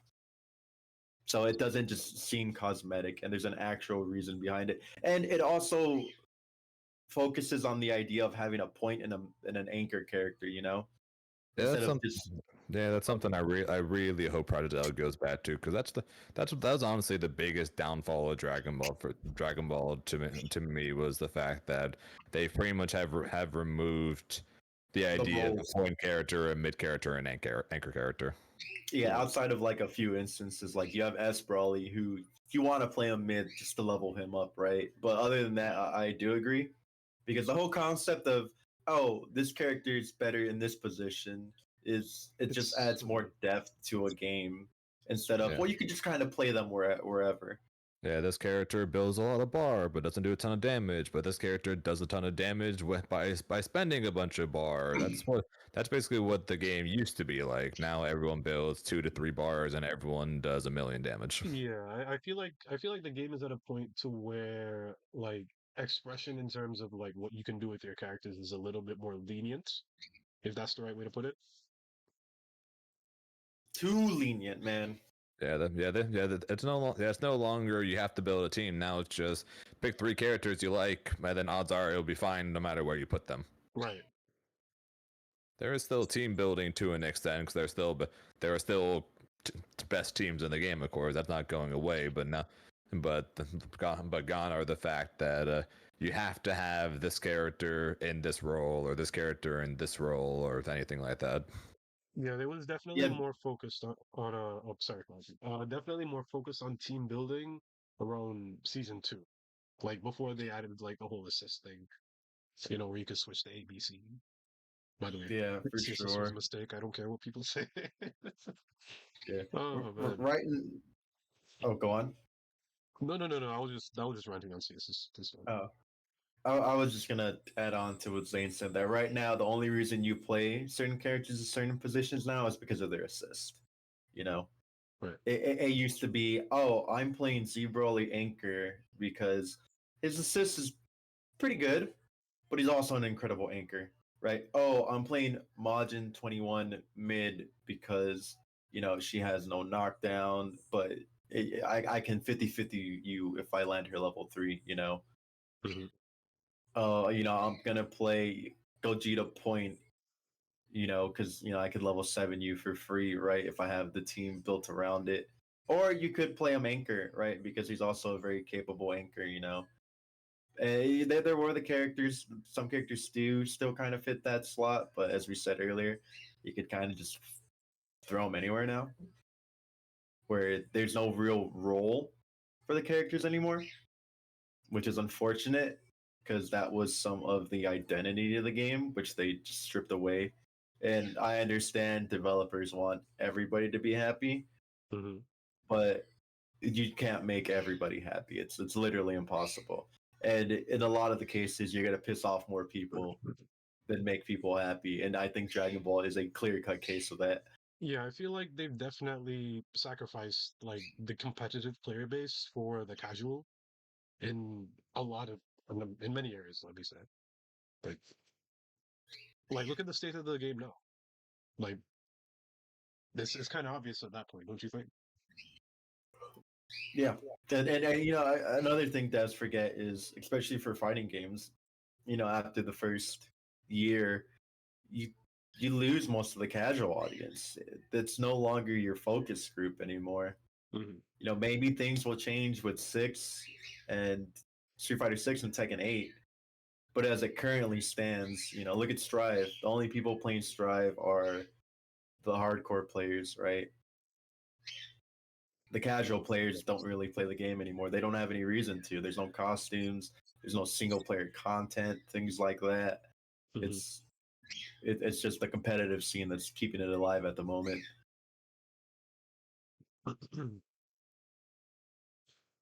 Like, I feel like we could talk about this section of DBZ for a very long time, but the show must go on, fellas. I must ask some more questions. We have about four of Oh, them go left. go ahead, bro. If you need us to stop at some point, feel free to Yeah. say No, no, so. dude. Like, you guys are doing your thing. Like, this is what I want. Like, expression and opinions. This is what gets people talking and thinking. You know what I mean? Absolutely. I want you guys to delve into each conversation as you guys will and explore, but just be mindful of the time as we go. Just see what it is we can fit where, like a Mhm. jigsaw puzzle. Sure. Alrighty, guys. What's more important to you when enjoying the gameplay? Is it friends or is it like, the power itself of just being able to like whoop everybody? Because like, let's be fair, like you guys definitely beat the casual player base that, shows up on casuals or ranked. So like, how does that feel for you? Like, is it what is it? I don't honestly. I'd rather the games be closer than just have me whoop on someone all the time because just whooping on someone all the time Gets boring. gets kind of boring. Yeah. Yeah. Winning is fun for sure, but without any struggle, there is no progress. So if Yeah. you're always winning, you're not really getting better at the game. Yeah, maybe you could practice some new stuff and new combos, new setups and things like that, but if you're finding people that you don't even need to use the setup on, is it really good? You know? Mhm. So like, would that be um would that be a reason to not like take matches from randoms that come into inboxes, or like, what do you guys think on that? Like, like, is it just like, oh, is that something I can learn from that person? I mean, is this like a situation I can learn from? I mean, or is it just going to be Um, like low key a waste of time, and I could just, you know, You get what I'm trying to I say? think What I'm trying to I think you're probably better to answer this one, Cloud, just because the majority of people that have come to ask me for games in Dragon Ball end up being not from the West Coast, so I can't even play them. Period. That's You know, funny. Mhm. So for example, if somebody inboxes me, hey dude, can we play a game? I won't turn them away because well, I'm gonna play the game anyway. So Right. what harm does it do? If I'm accepting, just inbox games and things like that, it's not like I'm going in with the idea of, I'm here to learn, I'm here to play this person to get better, whatever. It's just a fun environment. It's like when I run lobbies for my viewers. I'm just doing it for the fun aspect of it, right? I'm not going in with the mindset of, all right, I'm gonna practice these things. This is what I'm gonna work on, my movement, punishing the assists, whatever. No, it's more of just having fun in that Mhm. type of landscape.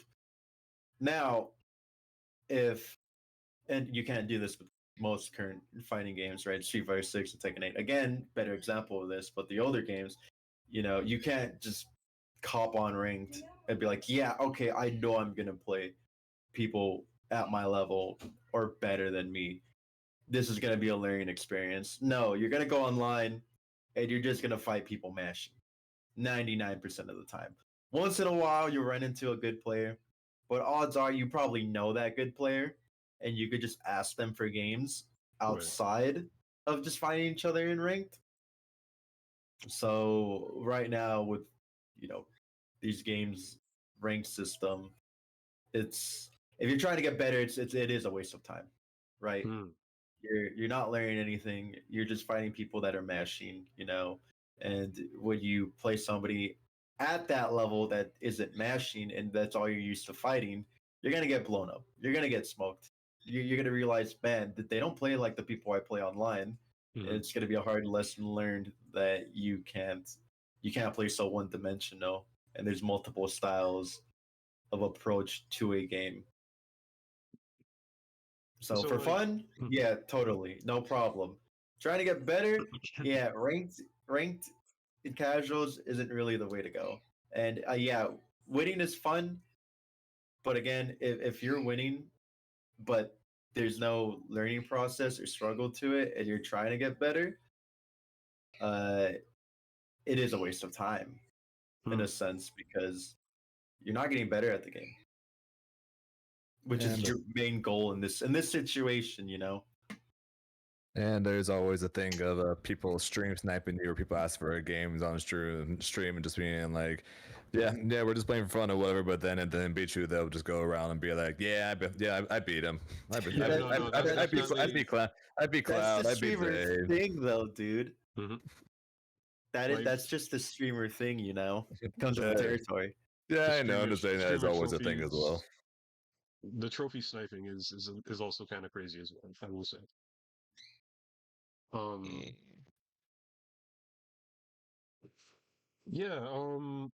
Like, do you ever see yourself taking like a mentor role towards some of these players? Like, let's say, you're not just you're just trying to have fun, you're trying to have a good time, but like this other player that clearly has like a skill gap from you, they're trying to play with you, have some games. Like, would you see yourself taking on like a mentor role, like, hey, you know what, I got you, just don't run at me and I won't punch you. You know what I mean? Stuff like that. That is another thing that just comes with the territory. The Yeah. amount of questions that I'm sure Zane gets as well is staggering. Yeah, I'm sure Oh, you guys what get what do you asked like think of my 500 questions a team? day. Oh, we just played. What could I do better? And How do you play neutral with this character? How do you counter against this character? What do you do? What do you do in this situation? What assist should I run? What team do I play? What do you think of these characters? And like I'm also sure like you guys probably don't want to give them like a blasé answer because like they're probably really looking for genuine like opinions, right? But you've probably been asked so many times throughout like as the day went on, you're just like, bro, I don't want to talk about this. Like, I've, well, personally, I've got no problem answering questions. People ask me questions all the time, and I do my best to answer when I can, do it, and however I can. The only times that ever ends up being issues for me is when someone asks me for games or whatever, or someone stream snipes me or whatever for games, and then I'm just playing, and then after the games are done, they would be like, so what can I do better, or what did I do wrong? I'm like, I wasn't paying attention to that. You gotta ask me before we play. I don't pay much attention to what you're doing wrong whenever I'm playing games with someone. I'm trying to figure out what I'm doing wrong. Yeah, it's definitely much more difficult. Even if you know beforehand, it's way harder to, you know, look out for what they're doing wrong as you're playing because you're just like half playing, half trying to scout. But also, if the skill gap is so vast, you know, it's even harder to tell. If you just steamroll somebody, you can't just be like, well, everything you did was wrong. You know, that's why I always tell people, because I did Metafy for a bit. I would always tell people just play somebody at your skill level, and we'll go from there. Because if you play somebody you steamroll or somebody steamrolls you, you can't really pinpoint what you did wrong. Right. Exactly. Like you just got steamrolled and you lost. But why did you lose? You know? Mhm. It's hard to tell what you need to work on if you don't even get a chance because you're stuck blocking or you just absolutely destroy the other person. Yeah, especially in a game like Dragon Ball or like Marvel or some, or even someone like Tekken nowadays, because they're with how offensive some of these characters are. It's very easy when you're when there is a skill gap between you and your opponent to just run them over with almost nothing they can do about it, just because that's just how the game works now, pretty much. So that doesn't help very much either. Like in the case of Dragon Ball, if someone asks me for help, but at the same time wants me to play serious and there's a skill gap, they're never going to touch Zamasu a single time, and then I'll be like, so what am I supposed to tell you here? You couldn't catch Zamasu. There's a simple way to just say, oh yeah, just do this if nothing happened the entire game other than me running you over. Yeah, I feel like it would be a detriment more so to them if you were to just give them a simple solution, even though there might just be one. You know what I'm saying? Um, I definitely learned that from like games with Nitro as well, because like he'd be like, "Yo, I could tell you what it is you're doing wrong, but just look over the match and you'll see it for yourself." And in some most instances that actually is how it worked out. You know what I mean? Like the solutions are probably much more simpler than the complex answer they're hoping that you can give them. Yeah, but it's also a skill in itself to see what you need to work on. Absolutely. And not everybody can be, especially, newer players or intermediate players can't look and be like, oh, this is what I did wrong. This is what I need to work on. So Yeah. it does always help to have guidance. And even at the top level, right? There's reasons, pro soccer players, football players have coaches. Yeah, there are coaches. That's the other thing for training. That's the other thing your training partners have when you even if you can't exactly figure out what's going on or why things are happening, your training partners can act like as a semi coach in a way to help you figure that out. No one gets to a top level and competes at a top level on their own. It's practically impossible. Feel that. I feel that for sure. Do you? I want to ask more questions, but like we are running short on time. Um, I am gonna try to combine these last two. Like it's basically one, like the same topic. Yes. So, hmm, how do you feel about players in the community that like to play the villain? For example, Oh, like the the heel roll. the instigators, the money matchers who won't money match you, but the other fellas, you know, the trash talkers, that kind of thing. I'm sure we know Um, a few. that's that's not even a thing anymore, bro. That part of the FGC died. It doesn't You sure? exist anymore. It's Are you? positive, dude. Compared to how it was when I was in the scene, before I even joined the scene, it was even worse. Like it's night and day. So some of the shit I heard back in the day from people who are still in the scene, that they're not like that anymore. Obviously, got older or whatever. But man, some of the shit I heard, bro, you would just be like, huh? Like The instigating, the money matching, like I know Smash you Bros know, is like undefeated in that regard, but Smash Bros. Money matching. no, I'm talking about like Sure. the trash talking, the controller smashing, the I mean, they rage for sure, but And for the most part, for the better part of most players in the FGC, controllers for Smash players are much cheaper than most controllers that FGC players use. sorry. So Yeah. there is that too. I'm pretty sure I could replace a GameCube controller much quicker than I could replace a fight stick or a hitbox. yeah, but for when it was a thing, high stake money matches were always cool, right? The hype behind it, oh man, there's $1,000 on it, 2,000, 10, 15, $3,000, whatever, 500. It's like, oh shit, and these guys don't like each other, or they're rivals or whatever, or they represent this region. That was great. That was hype. Then you have people, side betting on the side. I've done many a side bet. Every tournament you go to, there's always just those designated people that you know who to look for Mhm. the side bets. Yes. It was fun. It was hype. It it definitely made you feel more invested into everything. Like for example, dude, when's the last time you saw you know a big money match in the current era? I'm talking about at least a few grand on the line. Few grand. Ooh. Yeah, I haven't seen that since Street Fighter 4 Marvel 3 days. I did a couple, F Champ, right? A few Clockwork grand. Neo, huh? A few grand, you said? Well, I mean, the most I did was a grand, but like, you know, F Champ Yeah. versus Okay. Nemo was like $3,000 each, right? They both put Mhm. in $3,000 for like a first of 15. Clockwork versus Neo was like 15,000 in Marvel 2, you know. Yeah, I was going to say that if we're talking about trash talkers, the first time I ever heard of Cloud was when he beat like the trademark Marvel trash talker. Yo, they got money They like both- they that, bro. both- That's crazy. Oh, Champ, the Yeah, heel, yeah. So Yeah. right in the current FGC ecosystem, everyone's too damn soft for there to be a heel. Like for example, what happened with the Umisho?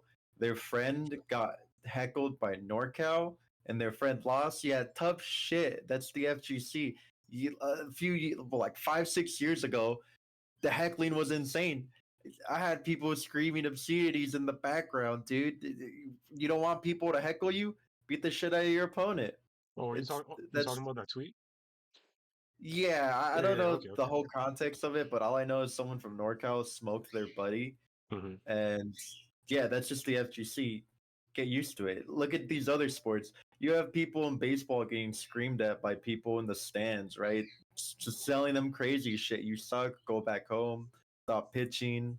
Telling them to unalive themselves and shit like that. That's just sports in general. It comes with the territory. It You does. can't expect, especially the older generation. yeah. You can't Yeah, they're expect probably them. worse. The only thing I'll say again is that it's basically just at least in the case of most sports, how close those hecklers can get to players compared to sports is a very different thing. Hmm. I mean, yeah, fair, sure. That's the only thing I'll say against it. Otherwise, yeah, pretty much. But the level of heckling in a sport is completely different. Because Far worse because it's much yeah, bigger. yeah, because these people will hate you with a passion. If you throw a game, right, you throw a ball, they get a home run. These people will actually hate you, right? But in the fighting game community, they're just talking shit because they're rooting for their buddy. Now you may not like it, but it's just in the game. It's Gotcha. not like they're taking personal jabs. Before people would take personal jabs. Again, Yeah. how crazy it was, you know. Yeah, 8 years ago. yeah. Shout out to Daniel that was here earlier for being one of the main Dragon Ball guys for the last man. couple of years. Bro, I'm sure he had a lot. I'm sure he had a lot to say about this question if you asked him that. Yeah, Oh, but that's yeah, just yeah. East Coast, dude. They always talk shit. Oh, I know. I'm just saying, Dragon Ball wise, he's like king instigator for the trash talking that Look, is look, I have to defend. I have to primarily defend the New Dano York here. guys. He did say that he put that Yeah. match behind him. So I would heavily say no, he did not. No, it's in his blood, dude. He's from the East Coast. mhm. They're born Yeah. haters. And, I and, can vouch. and he was walking Oh, around well, with the camera pointing people at Worlds literally 2 weeks ago, 2.5 bro, weeks ago.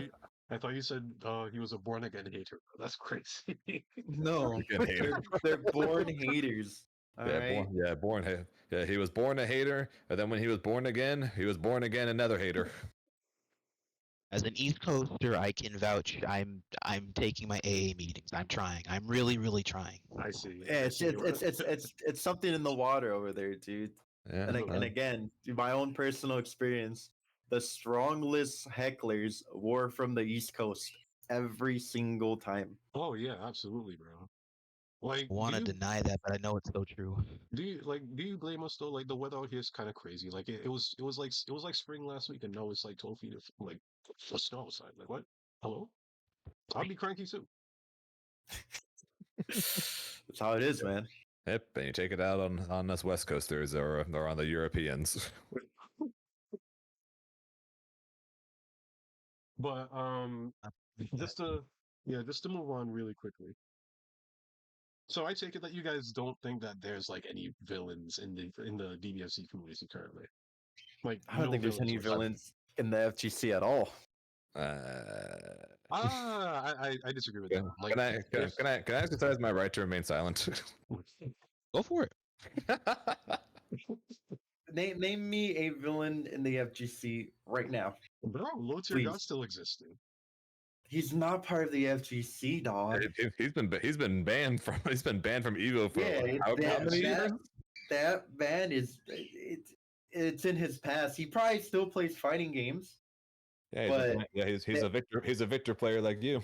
Oh God, don't Oh, say wow. that. But yeah, that man is not a part of the fighting game community. There are no heels like how it used to be before, you know. Damn, There are dude. people that were just heavily disliked, but Yeah, that- still in the scene. That I'll agree with. I know that there is definitely someone in DBFZ that is very much hated by many people, but he's not hated by the entirety of the FGC like some Is it- people is were it- back in the day.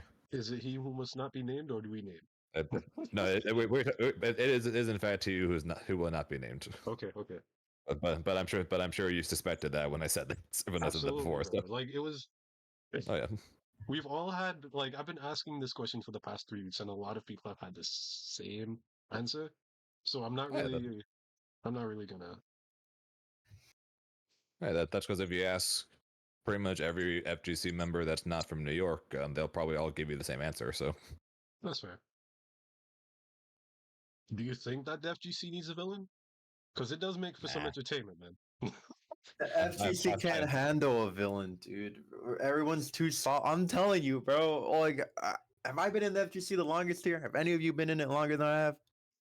I Oh, definitely man. haven't. I'm Not gonna lie to you, Claude, my seventh you're- year. No, you good?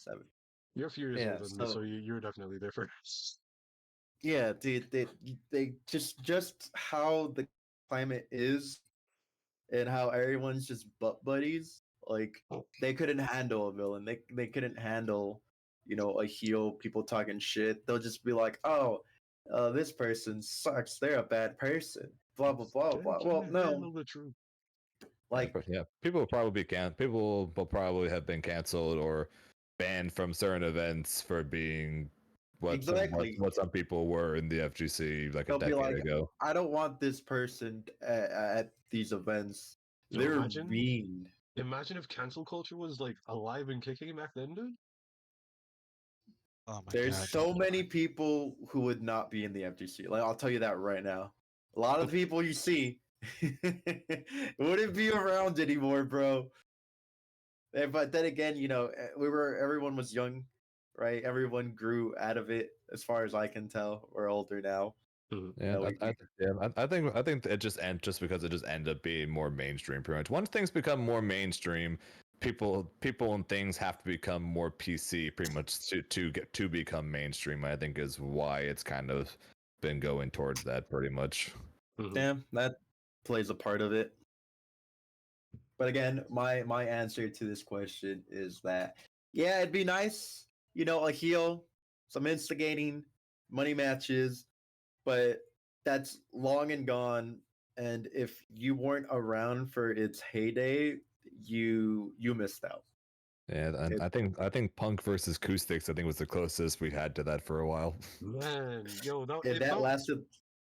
And Go that on. was a good series. it was too short lived, man. Yeah, that was like a week. That was a week long, Yeah, it ended up being what 3 money matches I think. maybe. Yeah. Something But like that. it was It was- very short lived. And after the first match, it was like, oh, we know who's gonna win. There's no point in betting. Mhm. Yeah, Wait, yeah, I'm pretty sure. Yeah, yeah. where's the I villain, know though? Acoustics on the first one, but Yeah. Not gonna lie though, Acoustics is he's a funny guy, man. I enjoy it. I enjoy it anytime like he's like doing his thing at pubs. Yeah, he's a cool guy. He's cool Mhm. people. But yes, guys, I think we have hit the end of my list. Fine, look at this thing. It's like, Awesome. anyways. But Beautiful. I do wanna ask for your closing thoughts though. Like, where do you see like just the FGC headed in general? It doesn't have to be just Dragon Ball. You could talk about that too. But where were you headed You go first, Zane. I've already talked about where I know it's going to go, but yeah, let me hear your thoughts. FGC I think is going up pretty much with all these new releases, and seems like a lot of people are enjoying them and more people are looking into them. Dragon Ball wise, it is heading to where I thought it would have been a year ago, which is it's going to be a side game. here? Mhm. I'm looking forward to seeing what's going to happen with Project L, because either we're going to get a lot of people join the FGC or many people realizing they never want to go near the FGC. I think there's going to be when all the people who want to try Riot's new game end up trying it, and yeah, we'll see what ends up happening with Tekken and Street Fighter. I think with the new games and with the majority of games having rollback, I want to hope that the FGC is on the up, even though I know it's never going to be as big as FPS series or MOBAs or things like that. I think with the new games and with Project L on the horizon, I think it's heading in a good direction. Yeah, I agree. I think so I too. think the FGC can only grow from here, but I do think that well, they're already getting phased out. Offline events are already getting phased out, right? Like, there's nothing on the West Coast outside of like maybe a small local here or there. And I Yeah. think everything is just going to turn into an invitational because it's going to be cheaper. Evil is $200 a register Oh my god. before paying Yeah. for a game, you know. Yeah. And the only events that can afford to run at that capacity are CEO, Evo, and Combo Breaker. The ones that But all work together. yeah, I do see it growing for Yeah, sure. So I do co-sign with Zane.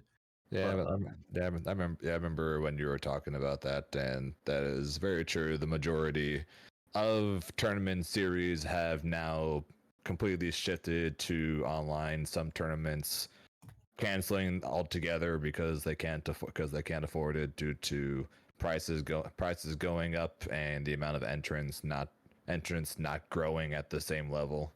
It's unfortunate yeah, because offlines are a lot more fun than online, because you're literally just sitting in your room compared to actually hanging out with people, checking out checking out these places, seeing the stage and all that stuff. Where it's a lot more exciting, at least to me. But it's unfortunate. But again, I'm hoping that that it might be just hopium talking, but I'm hoping between the new games and with Riot coming in, and because Riot's coming in, a bunch of new sponsors are starting to come in. I'm going to hope that offlines aren't going to completely die, but there is a good chance that within the next couple of years, we probably are going to see that one group people that host tournaments being the only tournaments that end up getting hosted. Yeah, we'll see how it turns out. Yeah. But those are just my thoughts on it, and yeah. Also, I hate to run before we get the closeout, but I really got to go to the bathroom, my guy. So if Yeah, there's yes. anything else left, It wouldn't be Cloud if you didn't. dude, I drank some coffee, man. It's over for me. But thanks for having me on, man. Cloud, thank you. Just Thank let me you know for when coming, this man. YouTube video goes up if you're gonna have one, and I'll retweet it for you. Mhm. It's great to be here, but I really got to go to the bathroom, gentlemen. So I bid you adieu. Take Oh, care, always, man. Cloud. And have a good one ahead. Thank you for stopping by. We No appreciate it. problem. Thanks for Mhm. having me. Bye. What's one, Cloud? Peace out, man. Cloud Zane. 805, everybody. Yes, yes. That if they want. Zane, It thank wouldn't be. you. Thank you That so is the much. classic way for Cloud to hop off. Yeah, man. Telling Cloud is an insightful, a very, very insightful guy. Yes, he Yeah. is. But you also had some very insightful stuff to share as well, and I want to say thank you so much for taking your time to be here today. I do wish that we did have a little bit more time just to get into some more stuff, but everyone has their schedules, and I'm pretty sure you also got some stuff to do. So Well, that's what you get for inviting streamers onto a call, because we know how to ramble on about topics. So no, that's Hey, fine. we gotta fill in time. We got to fill in the time. Mm-hmm. yeah, It would have that's it would all. have been pretty it would have been pretty boring if you guys just did like one sentence and then we just move on. You know what I'm saying? So I'm glad that you guys Yeah. felt very comfortable to really delve in and even get off on some side tangents, man. That's Yeah. what we look for.